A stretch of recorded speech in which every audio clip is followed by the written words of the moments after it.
بسم اللہ الحمد للہ والصلاة والسلام علی رسول اللہ۔ السلام علیکم ورحمۃ اللہ وبرکاتہ۔ وہ ایک روشن ستارہ تھا، قسط نمبر 7۔ حضرت مفتی صاحب رحمہ اللہ کی اتنی زیادہ عمر نہیں تھی، یہی کوئی 56-57 سال کے تھے، مگر عمر مستعار کے آخری مرحلوں میں مسنون داڑھی مکمل سفید ہو چکی تھی۔ ایسا لگتا تھا کہ آپ 65-70 سال کے تھے۔ اس کے کئی وجوہات ہیں۔ آپ ایک درد مند داعی، ایک صابر و شاکر، عالم ربانی اور ریاضت کش و مخلص جفا کش تھے۔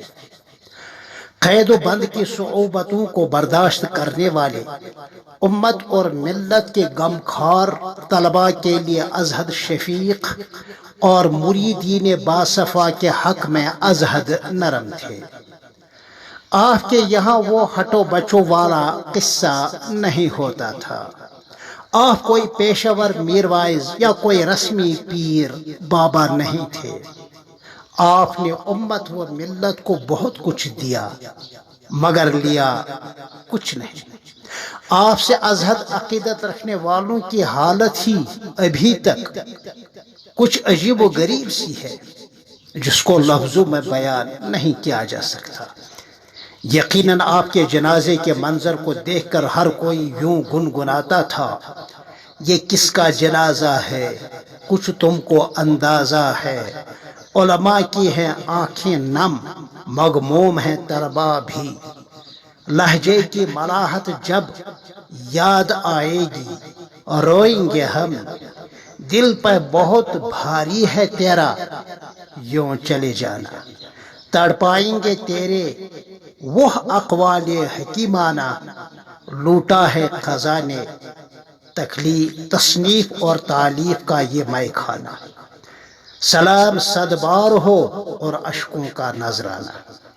آپ کے انتقال سے احکر پر کم و بیش 3 دن تک ایک عجیب سی کیفیت طاری رہی۔ پھر میں بیمار ہو گیا، حتیٰ کہ 1-2 دن بس صاحب فراشی ہو گیا۔ غالباً یہ حضرت مفتی صاحب کے داغ مفارقت اور غم وصال کا نفسیاتی اثر تھا، واللہ عالم بالصواب۔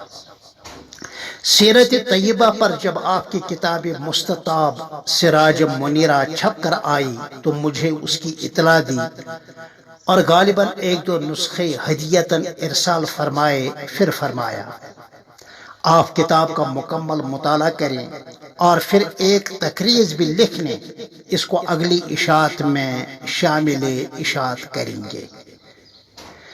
مگر احکر بوجوہ اس حکم کی تعمیل نہ کر سکا۔ تاہم یہ کتاب عوام و خواص میں بہت مقبول ہوئی اور اس کے کئی ایڈیشن شائع ہوئے ہیں، جس کی اطلاع حضرت مفتی صاحب رحمہ اللہ بار بار مجھے دیا کرتے تھے۔ یاد رہے جامعۃ الامام الکبیر اسلام آباد نے، جس کے بانی محتمم مولانا مبارک احمد شیخ صاحب ہی تھے، اس جامعہ نے کم سے کم وقت میں مدارس کی تاریخ میں اور عوام و خاص کی نظر میں بہت بڑا مقام اور بڑی شان پائی ہے، مگر اس کے روحانی بانی اور محرک کار حضرت مفتی صاحب مرحوم ہی تھے۔ مرکزی جامع مسجد راحت دیدی اسلام آباد میں آپ کے شروع کیے ہوئے تفسیری اسباق اس مدرسے کی بنا کا باعث بنے۔ اسلام آباد والے ان دونوں محسنوں کو بھلا کیسے بھلا سکتے ہیں، یعنی مولانا مبارک صاحب اور مفتی صاحب رحمۃ اللہ علیہما۔ کیا اہالیان سرزمین اسلام آباد کو اس کا احساس ہے؟ یقیناً احساس ہوگا۔ راہ دیدی جامع مسجد میں آپ کا اعتکاف، آپ کے عرفانی خطابات اور تفسیری اسباق نے وہ کام کیا جیسا کہ بنجر زمین پر موسلا دھار بارش ہو اور وہ بنجر زمین ساگزار اور لالہ زار بن جائے۔ گوجری زبان میں ترجمہ کلام پاک آپ کی ایک علمی یادگار ہے۔ حضرت مفتی صاحب مرحوم نے ایک نسخہ مجھے بھی دیا، لیکن یہ بزبان ترکی تھا، اور یار من اسی ترکی میں لکھنے لگا تو میں کیا سمجھوں۔ جب آپ نے سراج منیرہ کتاب کے ایک دو نسخے ہدیتاً ارسال فرمائے تو میں نے عرض کیا کہ قرآن کریم میں وارد ان مقدس کلمات یعنی سراج منیرہ کا اصلی اور حقیقی ترجمہ تو روشن چراغ ہی ہوگا۔ تو اس پر آپ نے کیا فرمایا؟ ٹھیک ہے، وہ آپ قسط نمبر 8 میں سماعت فرمائیں انشاءاللہ تعالی۔ تب تک کے لیے السلام علیکم ورحمۃ اللہ وبرکاتہ۔